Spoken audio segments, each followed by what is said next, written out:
Close your eyes for a moment. Can you hear it? The sound of children's laughter echoing down a tree-lined street, the sizzle of hamburgers on a dozen different grills, the crack of a baseball bat hitting a worn leather ball, the gentle hum of conversation mixing with Motown classics drifting from someone's boombox. This wasn't a movie. This wasn't a carefully curated Instagram moment. This was real. This was America's original social network, the neighborhood block party. Before we had friend requests, we had friends, real ones. Before we checked in online, we actually showed up. And before we double-tapped to show we cared, we brought a casserole and stayed until the streetlights came on. Today, we're diving deep into a piece of American culture that's quietly slipping away. And by the end of this journey, you might just discover that what we've lost is exactly what we need to find again. Let me take you back. It's a Saturday in July 1982. Maple Street, Columbus, Ohio. Population 47 families who actually know each other's names. At 6 a.m., Mr. Patterson from number 24 is already out there, setting up sawhorses to block off the street. By 8, the Johnsons have dragged their picnic tables onto the asphalt. Mrs. Chen is bringing out her famous pot stickers, the ones everyone waits for all year. The Rodriguez family is testing their sound system. And yes, Celebration by Kool and the Gang is absolutely first on the playlist. This wasn't an event that needed a Facebook invite. There were no RSVPs, no Eventbrite tickets. Just a few hand-drawn flyers slipped into screen doors and word of mouth that traveled faster than any tweet ever could. But here's what made it magic, and this is what we've forgotten. The potluck table, a 50-foot buffet of cultural exchange. Mrs. O'Brien's Irish soda bread next to the Patel family's samosas. Mr. Washington's ribs sharing space with the Kowalski's pierogi. You didn't just eat food, you tasted your neighbor's heritage, their grandmother's secrets, their family story on a paper plate. The kids' universe. Children ran in packs, ages 5 to 15 all together. There were no play dates scheduled 3 weeks in advance, no liability waivers, just be back when the streetlights come on, and a freedom we can barely comprehend today. They organized their own games, kickball, tag, water balloon fights that became legendary. The older kids looked after the younger ones. It was a village, literally raising children. The adults' circle. While the kids played, adults actually talked. Not texted, not messaged, talked. Mr. Henderson learned that the Garcias were struggling with their mortgage, and by Monday, he'd connected them with a better lender. Mrs. Kim discovered that Sarah Thompson was going through a divorce, and suddenly, Sarah had a support network of 5 women checking in on her daily, not with thoughts and prayers, but with casseroles and babysitting. The multi-generational mix. Grandpa Wilson taught the neighborhood kids how to play horseshoes. Teenagers helped elderly neighbors carry their chairs. Babies were passed around like precious treasures, held by a dozen different pairs of arms. Everyone belonged, everyone mattered. So what happened? When did Maple Street go silent? It wasn't overnight. It was a slow fade, so gradual we barely noticed we were losing something irreplaceable. The 1990s. Families got busier. 2-income households became the norm, not the exception. Saturdays weren't for the neighborhood anymore. They were for soccer tournaments 40 miles away, for shopping at the big box stores that replaced corner markets, for catching up on work we couldn't finish during the week. The 2000s. We built bigger fences. Literally. Privacy became paramount. Backyard decks replaced front porches. We no longer sat where neighbors could wave hello. Air conditioning meant closed windows. We couldn't even hear each other's lives anymore. The digital revolution. And then came the great illusion. We were told we'd be more connected than ever. Facebook launched in 2004. By 2010, we had hundreds of friends and knew none of our actual neighbors' names. We traded front yards for news feeds, block parties for viral videos, real laughter for LOL emojis. Let me tell you about Elena Martinez. She moved to a suburb outside Phoenix in 2015 with her husband Carlos and their two kids, 7-year-old Sophia and 4-year-old Miguel. Elena grew up in a neighborhood in San Antonio where block parties happened twice a summer guaranteed. She remembers being 8 years old, running through sprinklers with 15 other kids while her mom laughed with neighbors over watermelon.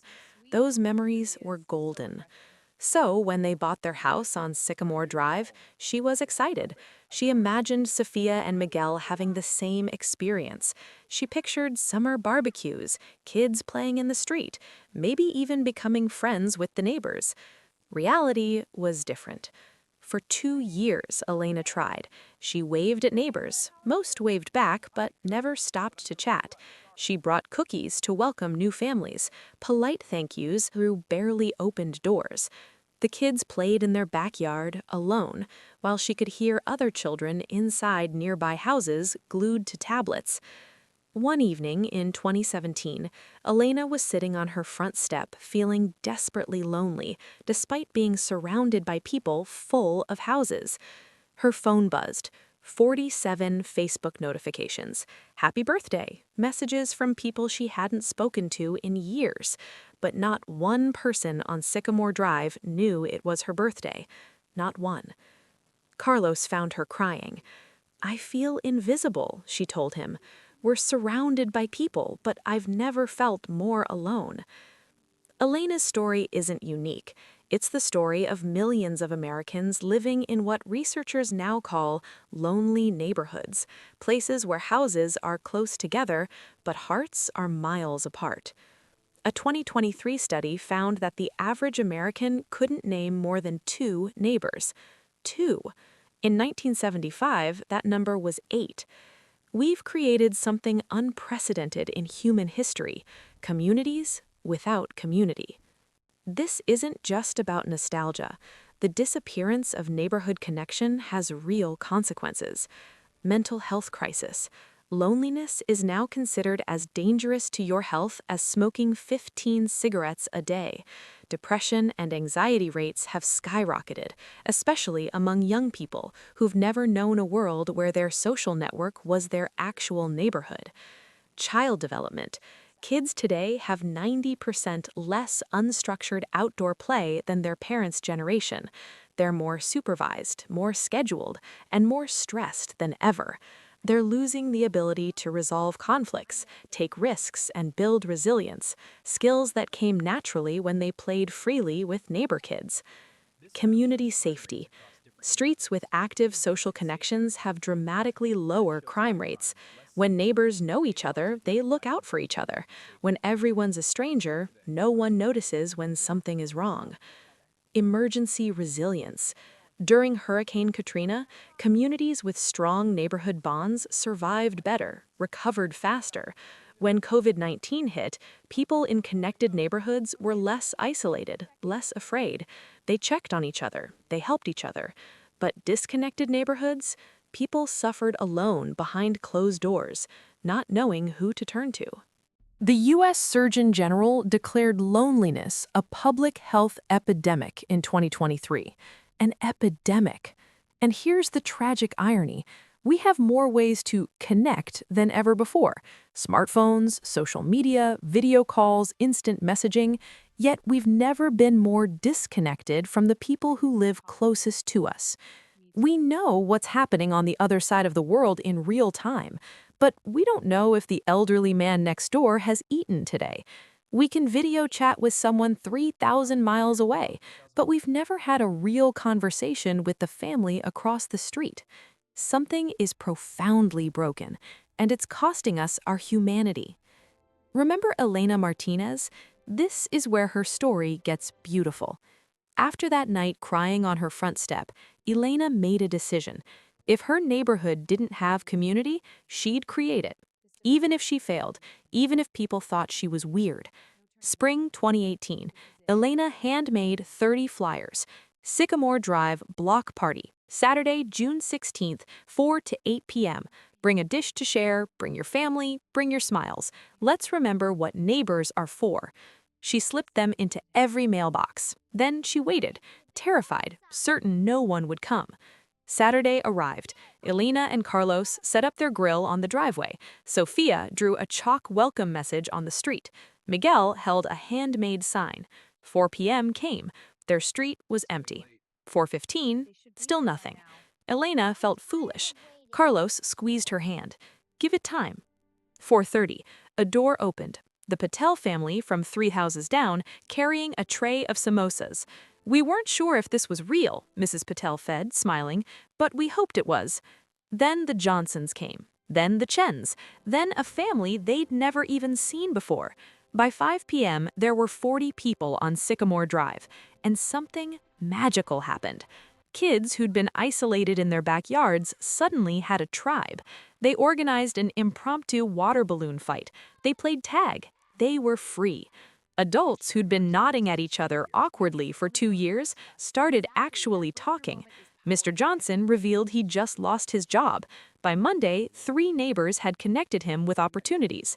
Mrs. Chen mentioned her husband was deployed overseas. Suddenly, she had a support network. An elderly widow named Dorothy, who'd lived on that street for 30 years but had become invisible, was surrounded by neighbors she'd forgotten existed. She cried, happy tears. I thought everyone had forgotten about me, she whispered to Elena. By the time the streetlights came on, something had shifted. Sycamore Drive wasn't just a street anymore. It was a neighborhood again. Elena's block party became annual, then twice a year. Other streets in the subdivision noticed. What's happening on Sycamore Drive, they asked. By 2020, when COVID-19 locked the world down, Sycamore Drive was ready. They couldn't gather, but they knew each other. They organized grocery deliveries for elderly neighbors. They created a Zoom happy hour, not with random internet people, but with the folks they actually knew and cared about. Kids did driveway chalk art for each other. While other neighborhoods descended into isolation and fear, Sycamore Drive took care of its own. And here's what's beautiful. This is happening all over America, small revolutions 1 block at a time. In Portland, a neighborhood created Front Yard Fridays. Everyone sits on their front lawn from 6 to 8 p.m., just being available. In Detroit, a street that had been plagued with crime organized a monthly potluck. Crime dropped 60% in 1 year. In Atlanta, a young couple started a neighborhood tool library.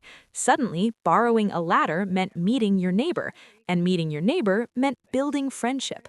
These aren't huge movements, they're not trending on TikTok, but they're real, and they're changing lives. Maybe you're thinking, that's beautiful, but my neighborhood isn't like that. People here are too busy, too disconnected. It wouldn't work. I hear you, but here's the truth.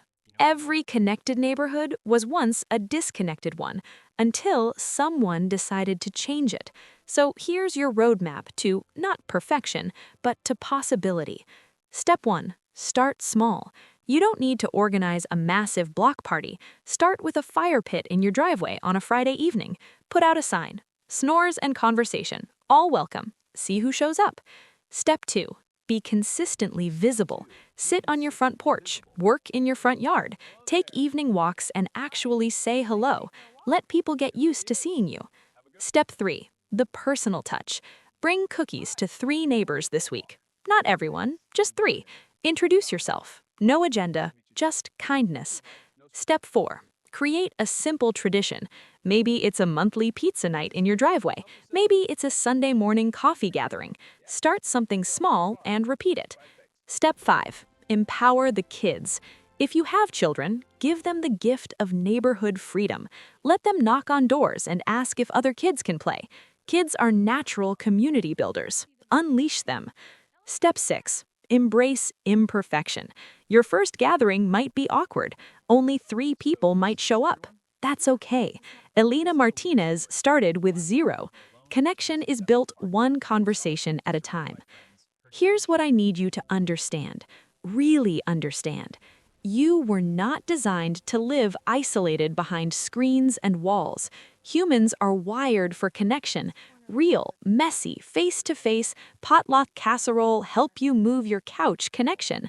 That ache you feel, that loneliness that creeps in even when you have 800 Facebook friends, that's your soul telling you something is missing. And the thing that's missing? It's probably living 2 doors down.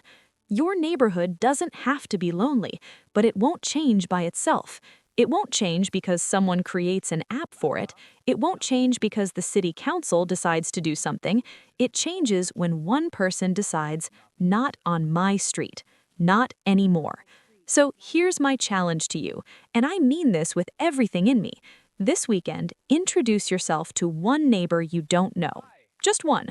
Or, if you're ready to be brave, plan a simple gathering for 1 month from now. Make it simple. Pizza, lemonade, introduce yourselves, see what happens. You might feel foolish, you might face rejection, but you also might spark something extraordinary. You might give a lonely elderly person a reason to smile. You might give a struggling parent a support network. You might give your kids the gift you had, a neighborhood that feels like family. And maybe, just maybe, you'll remember what we've forgotten, that the best social network humanity ever created wasn't digital. It was a street full of neighbors who became friends. It was America's original social network. And it's time to log back in. Not all good things belong in the past. Some things deserve to be brought back. Will you be the one to bring it back to your street?